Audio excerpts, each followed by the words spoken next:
আসসালামু আলাইকুম। সবাই কেমন আছেন? আশা করছি সবাই খুব ভালো আছেন।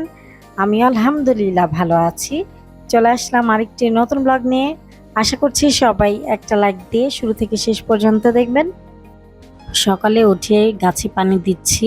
আমাদের দুধওয়ালা আঙ্কেল খুব ভালো মাটি দিয়েছে 2 বস্তা। তো সেই মাটি দিয়ে গাছগুলোকে আবার নতুন করে লাগানো হয়েছে। এখন খুব সুন্দর হচ্ছে গাছগুলো। আগের মাটিগুলো ভালো ছিল না, তো এখনকার মাটিতে খুব ভালো সার আছে, গাছগুলো খুব সুন্দর হচ্ছে।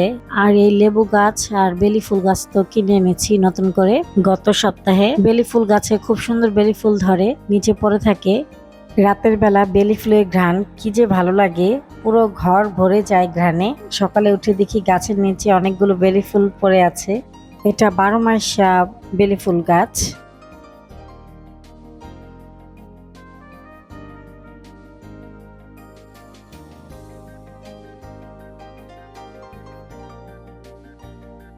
গাছ নিয়ে পড়ে থাকলে তো হবে না, চলে আসলাম রান্নাঘরে নাস্তা বানাতে। আজকে সকালের নাস্তায় বুটের ডাল রান্না করব আর পরোটা বানাবো। বুটের ডালটাকে আমি সব মশলা দিয়ে প্রেসার কুকারে সিদ্ধ করে নিয়েছি, এখন বাগার দিচ্ছি। এই তো মজাদার বুটের ডাল রান্না হয়ে গেছে। নামানোর আগে গরম মশলার গুঁড়া দিয়ে দিলাম। এভাবে রান্না করলে পরোটার সাথে খেতে খুবই মজা লাগে। আজকে লাচ্ছা পরোটা বানিয়েছি, এখন ভেজে নিচ্ছি।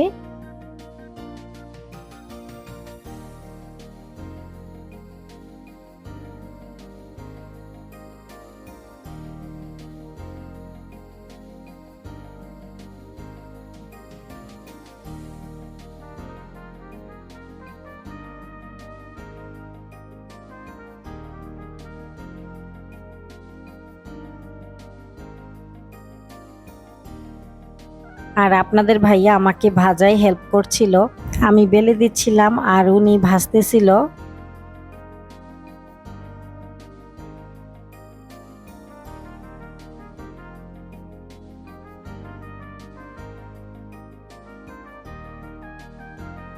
নাস্তা বানানো হয়ে গেছে, চাও বানিয়েছি, এখন সবাই মিলে খেয়ে নিচ্ছি।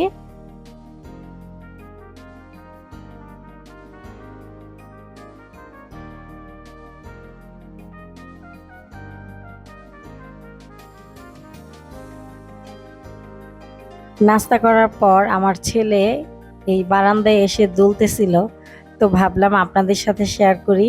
ও দিনের বেশিরভাগ সময় এই দোলনাতেই কাটায়।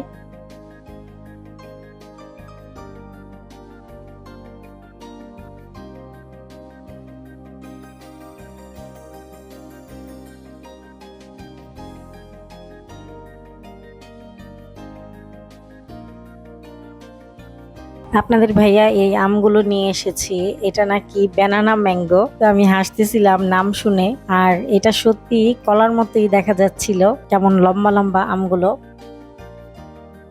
আর এই আপেলগুলো একদম লাল টকটকে। আমের টক ঝাল মিষ্টি গালা আচার বানিয়েছি। আপনাদের ভাইয়া এই আচারটা অনেক পছন্দ করে। এই রেসিপিটা শেয়ার করব আমি নেক্সট ভিডিওতে। এর মাঝে আমি বোরহানি বানিয়ে ফ্রিজে রেখে দিয়েছি। বোরহানি আপনাদের ভাইয়া অনেক পছন্দ করে। মুরগির মাংস দিয়ে শামি কাবাব বানাবো। এখানে বুটের ডাল আর মুরগির মাংস নিয়েছি। আমি মুরগির বুকের অংশ নিয়েছি। এখানে আদা রসুন বাটা, জিরার গুঁড়া, ধনিয়ার গুঁড়া, হলুদ মরিচের গুঁড়া দিয়ে দিলাম, পরিমাণ মতো লবণ আর সয়াবিন তেল দিয়ে মিক্স করে পানি দিয়ে দিব সেদ্ধ করার জন্য।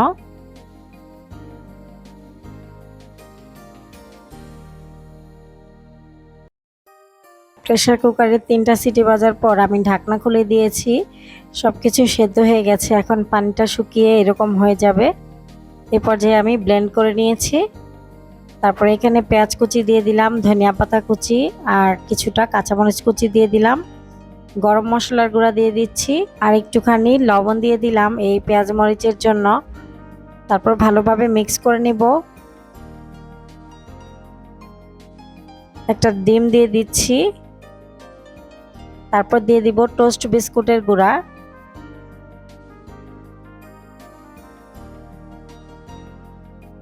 একটুখানি গোলমরিচের গুঁড়া দিয়ে আমি ভালোভাবে মিক্স করে নিব। তারপর গোল গোল করে কাবাবের শেপ করে নরমাল ফ্রিজে রেখে দিব, যখন খাবার খাবো তখন ভেজে নিব।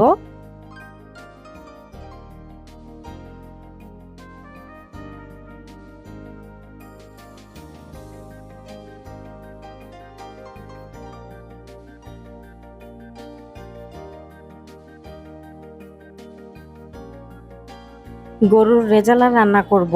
এখানে তেলের উপর গোটা গরম মশলা দিয়ে দিচ্ছি, দারচিনি, এলাচ, লবঙ্গ, গোলমরিচ, তেজপাতা, তারপর পেঁয়াজ কুচি দিয়ে দিলাম। পেঁয়াজটা ভাজার পর এখানে পানি দিয়ে দিলাম, লাল মরিচের গুঁড়া, জিরার গুঁড়া, ধনিয়ার গুঁড়া, পরিমাণ মতো লবণ, আদা রসুন বাটা দিয়ে মশলাটাকে ভালোভাবে কষিয়ে নিব। আর একটু জায়ফল, জয়ত্রী বাটাও দিয়ে দিলাম। মশলাটা কষানো হয়ে গেছে, এখন আমি গরুর মাংসটা দিয়ে দিচ্ছি। গরুর মাংসটাকে আমি মশলার সাথে একটু সময় কষাবো।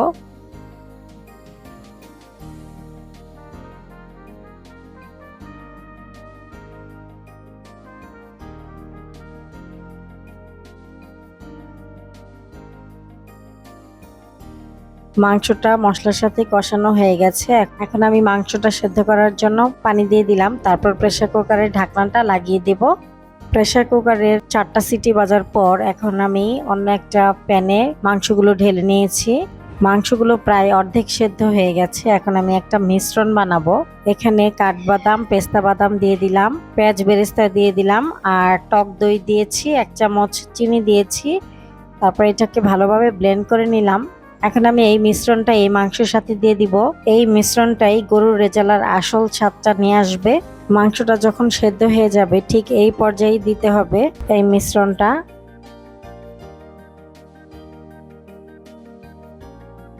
তারপরে এখানে বেশ কয়েকটা কাঁচামরিচ দিয়ে দিলাম, গরম মশলার গুঁড়া দিয়ে দিলাম। এই রেজালা রান্নাতে স্টেপ বাই স্টেপ উপকরণ দিতে হয়। এখন আমি কেওড়া জল দিয়ে দিচ্ছি, আর 1 চামচ ঘি দিয়ে দিলাম।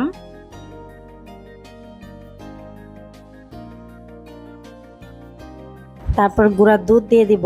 গুঁড়া দুধ মাওয়ার পরিবর্তে দিচ্ছি, মাওয়া থাকলে মাওয়া দিয়ে দিবেন আপনারা। এখনো কিন্তু রান্না হয়নি, এটা লো হিটে রেখে দিব। তেলটা যখন উপরে ভেসে আসবে তখনই এই রান্নাটা হয়ে যাবে। এখন আমি সাদা পোলাও রান্না করব। তেলের উপর ঘি দিয়ে দিলাম, শাহি জিরা দিয়ে দিলাম, পেঁয়াজ কুচি দিয়ে দিলাম। তারপর এখানে গোটা গরম মশলা দিয়ে দিচ্ছি। পেঁয়াজটা ভাজার পর ঝরিয়ে রাখা পোলাওয়ের চাল দিয়ে দিলাম, আদা রসুন বাটা দিয়ে দিলাম, বেশ কয়েকটা আস্ত কাঁচামরিচ দিয়ে দিলাম। তারপর চালটাকে কিছু সময় ধরে ভাজবো। তারপর পরিমাণ মতো গরম পানি দিয়ে দিলাম।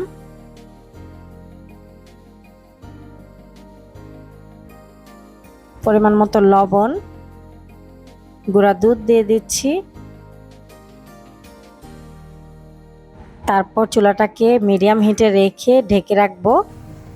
আর এই দিকে আমার গরুর রেজালার রান্নাটা পুরোপুরি ডান, মশলা থেকে পুরোপুরি তেলটা ছেড়ে দিয়েছে।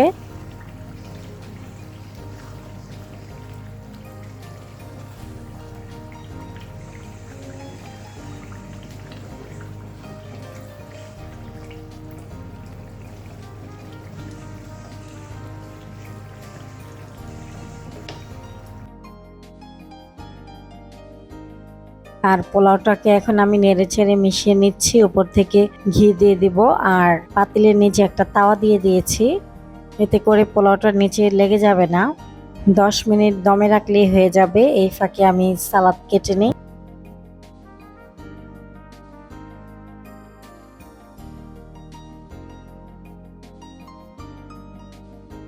কাজ করতে করতে এখন আবার চলে আসলাম একটা আম খেতে। যেহেতু এটা ব্যানানা ম্যাঙ্গো, এই জন্য ব্যানানার মতো করেই ছিলে নিলাম। আর আমটা এত মিষ্টি, কালারটাও খুব সুন্দর। এই আমের আঁটিটা এত পাতলা, আল্লাহ তাআলা যে কত কিছু আমাদের জন্য সৃষ্টি করে রেখেছেন, আমরা অনেক কিছু তা চোখেও দেখিনি বা আমাদের অজানা। তো আমি আমটাকে অনেক মজা করে খাচ্ছিলাম, আর আপনাদের ভাইয়াকে বলছিলাম যে অনেক মিষ্টি আমটা। 10 মিনিট দমে রাখার পর এখন আমি আলতোভাবে নেড়ে দিচ্ছি। পোলাওটাকে উল্টাপাল্টা ভাবে নেড়ে দিলে কিন্তু রাইসটা ভেঙে যাওয়ার সম্ভাবনা থাকে। এই তো পোলাওটা খুব সুন্দর ঝরঝরে হয়েছে। বেশ কিছুক্ষণ পর আমি সব কাজকর্ম শেষ করে নামাজ পড়ে এখন কাবাবগুলো ভেজে নিচ্ছি।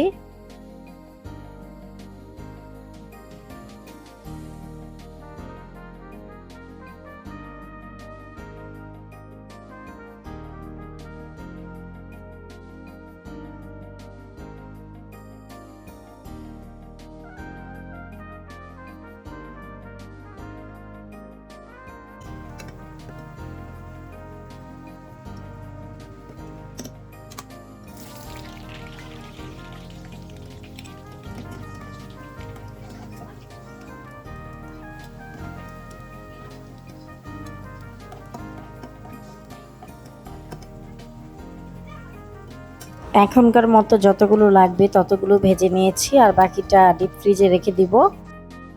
খাবার টেবিল রেডি, এখন সবাই মিলে খেয়ে নেব। আর এই যে বোরহানি বরফ দিয়ে রেখে দিয়েছিলাম, এখন আপনাদের ভাইয়াকে সার্ভ করব। আর 2 ছেলে কোক খাবে, ওদেরকে কোক দিলাম।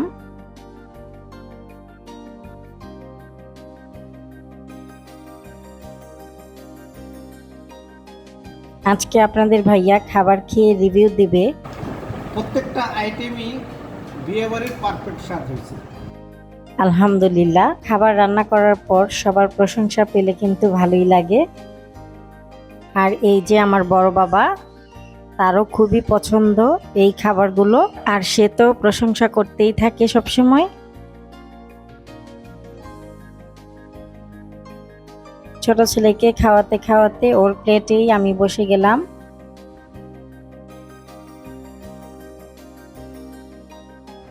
আজকে আবারও চলে আসলাম নার্সারিতে, দেখি আর কিছু গাছ নেওয়া যায় কিনা। আর এখান থেকে সূর্যটা এত সুন্দর দেখা যাচ্ছিল, তো ভাবলাম যে ভিডিও করি।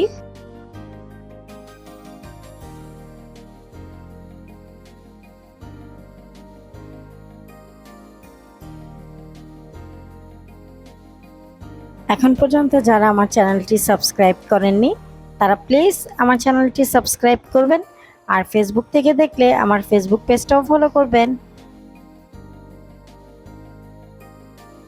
এই তো আমরা গাছ নিয়ে বাসায় চলে এসেছি। একটা গাঁদা ফুল গাছ এনেছি আর গোলাপ গাছ এনেছি। আপনাদের ভাইয়া এসে লাগাচ্ছিল গাছগুলোকে, আর ফুলের টবও এনেছিলাম। আর গাছে পানি দেওয়ার জন্য এই ঝর্ণাটা এনেছি। এটাকে কি বলে, ওরা তো ঝর্ণাই বলছিল।